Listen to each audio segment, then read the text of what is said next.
Another hitting slowly, try it slowly, taking. Eh mais, c'est pas une chaîne musicale ici! Rest in peace Dolores.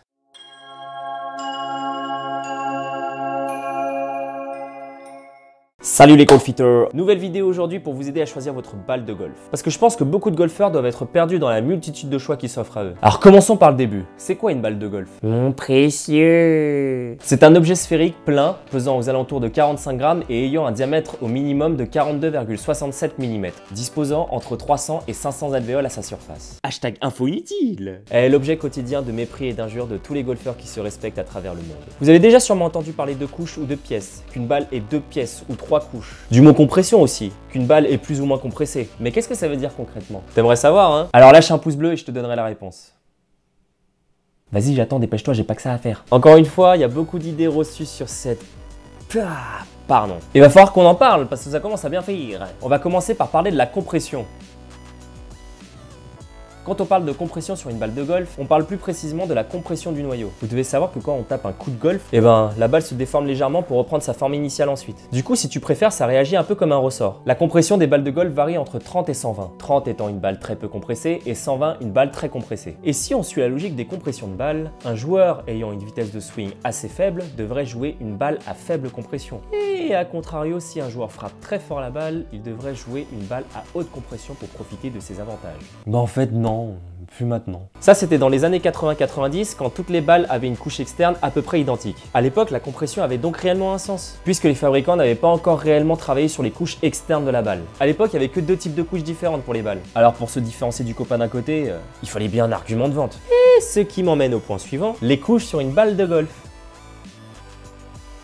Alors les couches, c'est quoi? C'est ce qui enveloppe le noyau de la balle de golf. Mais si tu suis la logique du golfeur, il a besoin d'une balle qui va loin au drive, qui prend du spin aux approches et qui soit douce au putting. En somme, des besoins complètement contradictoires. C'est comme si les femmes réclamaient un homme beau, intelligent, musclé. Mais c'est pas possible les gars! Donc pour pallier à ce problème et satisfaire le besoin des golfeurs, les fabricants ont trouvé le moyen d'envelopper le noyau de la balle de golf de plusieurs couches de matériaux synthétiques afin d'avoir une balle qui va à la fois loin, qui soit douce et qui soit spinante. Oui, c'est un nouveau mot que j'ai créé. Finalement, la notion de compression est tombée aux oublies au profit des couches, procurant ainsi à la balle de golf ses principales caractéristiques actuelles qu'on connaît. Vous ne verrez presque plus à l'heure actuelle écrit la compression d'une balle de golf, mais à la place des notions comme soft feel, lady, distance. Oh yeah, I love my accent, it's so beautiful. Il faut savoir une chose, c'est que les balles de golf sont tous testées par la même machine qu'on va appeler le Patator.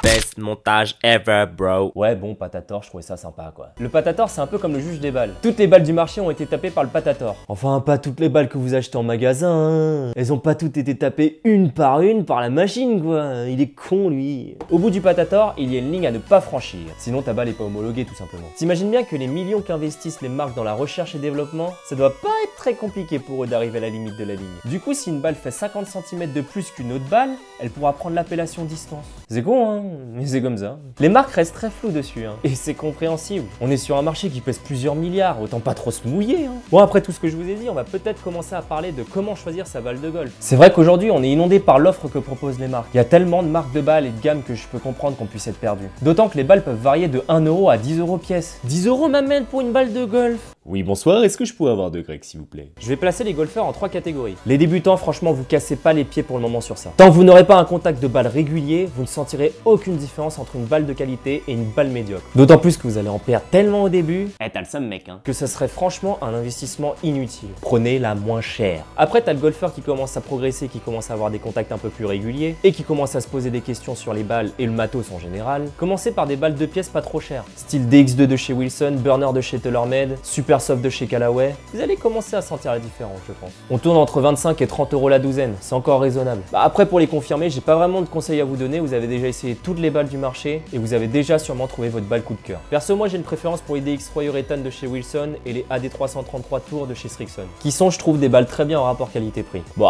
on tourne aux alentours de 35-40 € la douzaine. Je trouve le prix encore raisonnable, hein. Après, tout est question de relativité, hein. Je suis pas le genre de mec prêt à mettre 60 € dans des Pro V1, qui sont des très bonnes balles, hein, je dis pas. Mais bon, c'est chaud quoi. Ah, dernier conseil pour vous aider à choisir votre balle de golf, c'est un peu con hein, mais n'achetez pas des balles que vous n'êtes pas prêt à perdre. Je veux dire par là, mettez le prix qui vous semble raisonnable et que vous êtes prêt à perdre. Parce que finalement, quoi qu'il arrive, un jour ou l'autre, vous allez les perdre vos balles de golf. Alors ça sert à rien d'acheter une balle à 10 € pièce de chez Honma si c'est pour vous mettre à l'adresse avec et de vous dire « Oh bordel, je vais la foirer quoi ». Parce que vous savez très bien comment ça va se terminer ce genre d'histoire. Merci d'avoir visionné la vidéo jusqu'au bout, j'espère qu'elle vous aura éclairé un peu sur la balle de golf et comment choisir sa balle de golf. N'hésitez pas à me mettre dans les commentaires la balle que vous jouez et pourquoi vous jouez celle-là. Ça pourrait donner des idées à certains. Et abonne-toi.